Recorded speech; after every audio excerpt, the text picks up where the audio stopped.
So just to basically take you all back to where it started, obviously you joined Wrexham from Connors Quay at 12, back then in the National League, sort of not really Yeah. doing anything. Could you have seen it going this well when you very first signed in the academy? No, I don't think anyone sort of thinks that far ahead today. No, I just enjoyed. It was obviously a step up from Connors Key, and you play better teams, you play better players. So that was sort of my thinking back then. If anything, you don't envisage to sort of end up where the club's ended up, and me to have been a part of that, it's been mental, really. Yeah, I don't think anyone could, to be fair, mate, especially when you look at Nine Acre now. Oh, I know. um, Training dogs running across the pitch. No, that's changed a bit since then. Yeah, that's it. But obviously, your time in the academy, not just at Wrexham, but at Connors Quay as well. You know, how much did you enjoy that, and how important was that for your development as well? Yeah, I think it was massive. To be fair, Connors Key was sort of like a real eye opener. Really, I know that sounds silly for when you join the club at like sort of 9, but in terms of like my football in sort of schooling back then, it was just um, playing with local team with friends, and you sort of go into a serious environment, or for how serious it can be at sort of that age. You start doing futsal and stuff, which was massive. Really, really improved it, and then they were big on pushing lads into sort of academies, whether that be Premier League, EFL, or Wrexham. In that sort of catchment area at the time was still a big sort of academy. So yeah, I was really thankful for Connors Key. Sort of let me go and do a 6 week trial, and then let me join thereafter. And then yeah, as you said, the Wrexham academies was is as good as anywhere sort of in that area. So there's many coaches through them years that have sort of helped me and shaped me into who I am today. Yeah, well, obviously, one of the sort of your transition into becoming a centre half happened quite late as well, didn't it? Were you a centre midfielder before that as well? That was while you were in the academy, wasn't it? Yeah, so well, basically most of when I was younger, I was a sort of centre mid. I don't think I'd like to be one now. But yeah, I was a centre mid at Connors Key then until probably under 15, 16s. I think we were just short on centre backs and started playing it a little bit, and then it wasn't really till first year youth team. We was just short on centre halves, and I went and played most games there when I was obviously you want to play, and that was where I was going to play that season. So yeah, I played pretty much every game at centre half, and then I've played centre mid probably 3 or 4 times since then. So yeah, firmly a centre half these days. Yeah, definitely, mate. And then obviously you got your pro deal. Obviously, that first year or so, obviously really proud moment for yourself and the family. Obviously, you made your debut against Ayr in the Tonic Wafer Cup or Yeah, whatever it was called. But yeah. obviously, what a lot of people don't realise is, that first sort of year in football can be quite challenging, can't it? Just how important was the Carnarvon loan for you in aiding that development? Yeah, it was massive. I don't like obviously not many people sort of know too much about obviously about the loan. I think it was just a bit before the owners came in, so um, or they're just starting to take over, and I went out on loan, but it was really before their first sort of full year involved. But luckily I had Jake Bickerstaff at the time, who was we'd been in every sort of age group in the academy together, all the way up through the youth team, and then did our pros together. So yeah, we were both a bit apprehensive. I remember it sort of happening on deadline day, and offered the chance to go on loan, and we both thought it'd be good for us. And yeah, it's probably still to this day one of the best decisions I think I've sort of ever made. I still speak to quite a lot of the people who are sort of associated with Carnarvon. The lads there were great, the staff were great, the manager, the sort of the people around the area. And yeah, I thoroughly enjoyed it. It was just sort of that experience of playing men's football. So yeah, it was one of the best things I've ever done. And then obviously coming back from Carnarvon, you got your chance against Solihull, first game of the season. Obviously Phil Parkinson's first game at Wrexham. You're last man standing from that team. How thankful and how grateful, how good has he been for your career, really, the manager? Yeah, he's been massive. Probably sort of one of the key, if not the sort of the key role in my career so far. I think for him to put that, I had a good pre-season when he came in. Obviously, I was a bit apprehensive because I knew a lot of players would be coming in. There'd be a lot of change. Obviously, new manager, new staff. I was maybe slightly nervous, but just have a decent pre-season, and then for him to put his faith in me in that in that first game really meant a lot. And I was in and out of the team. Weeks after you'd play a game, you'd come out, but that's sort of the man management he had. He knew how to deal with me.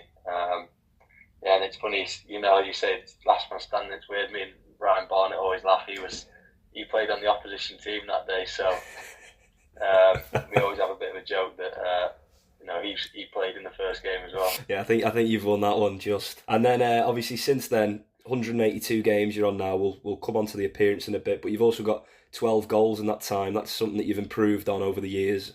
Obviously, your goal scoring rate from the back. Just wondering if you've got a standout, a favourite one that sticks with you. I quite like the one in midweek, to be honest. Yeah, to be fair, it was nice to just get one. I've struggled. I've had a few chances that I've missed this year that has sort of annoyed me.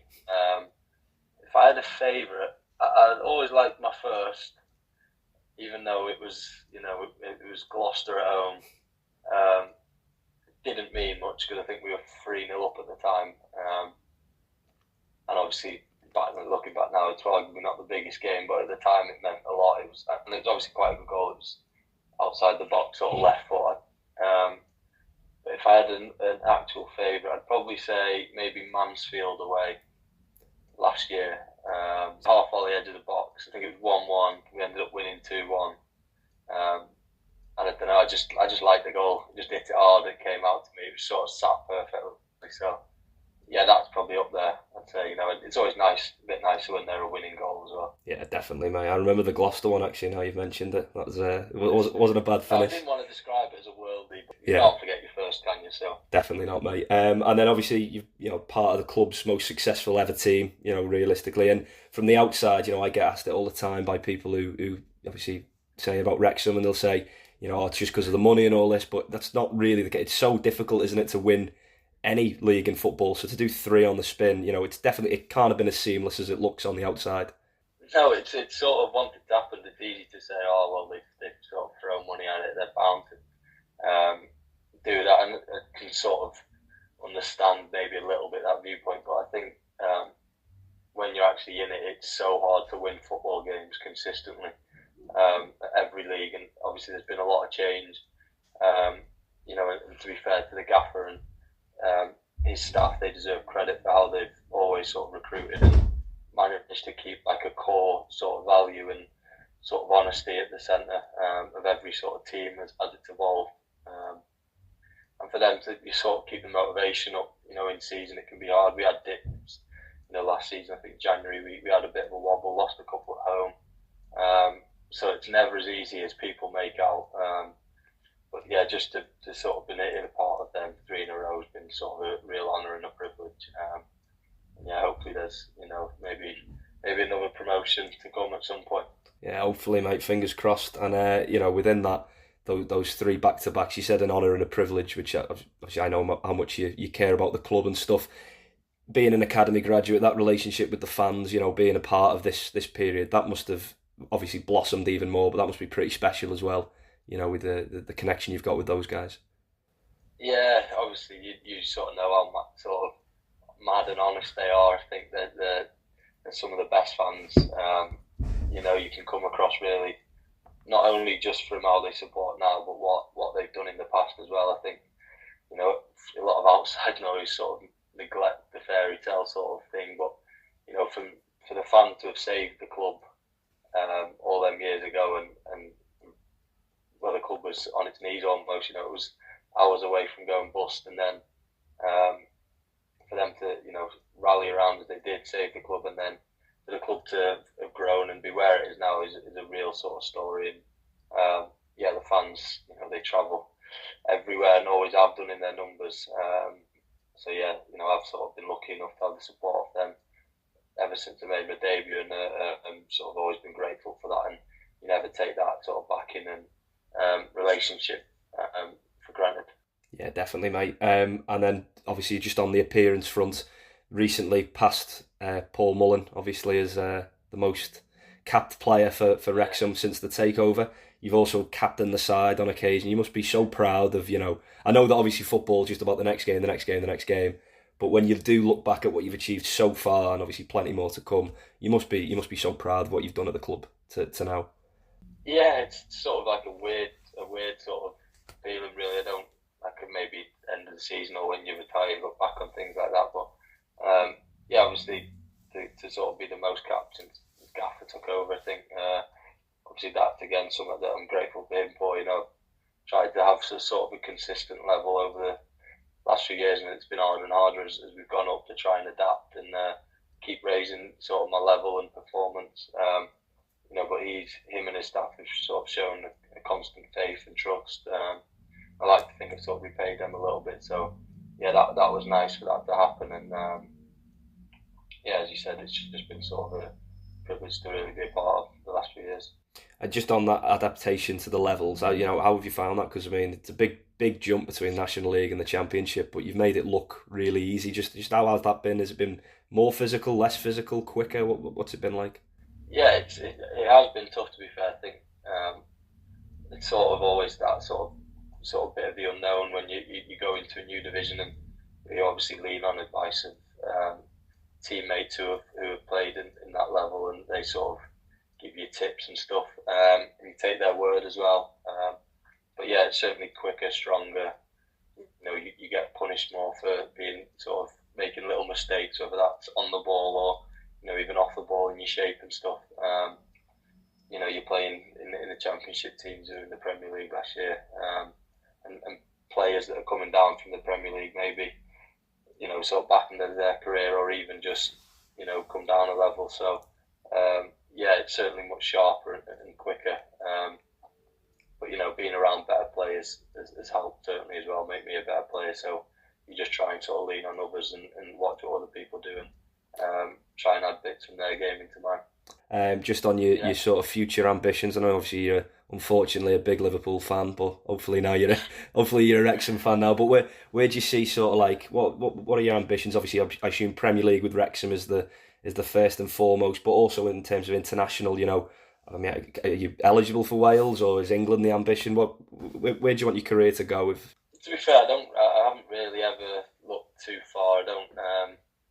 If you'd have said 4 years ago to be where Wrexham are now and be involved in that still, I don't think I'd believe you. So I don't like to look too far ahead, but you certainly can't sort of not, sort of dream and hope for another promotion. I think that'd be the ultimate aim. That's probably the number one goal really, would be another promotion, but obviously I'm not daft. I know how hard that is and how sort of, how much it takes to get to that level. I'm not, so I've been asked loads about Wales and stuff, but I'm not eligible. I can't say that word. Eligible, unfortunately. So I don't really think much about international football. Focus definitely on the club. And yeah, hopefully, just enjoy playing is the main thing. If I can have sort of a decent career where I've enjoyed playing and have quite a few games under my belt, that's probably the main aim, really.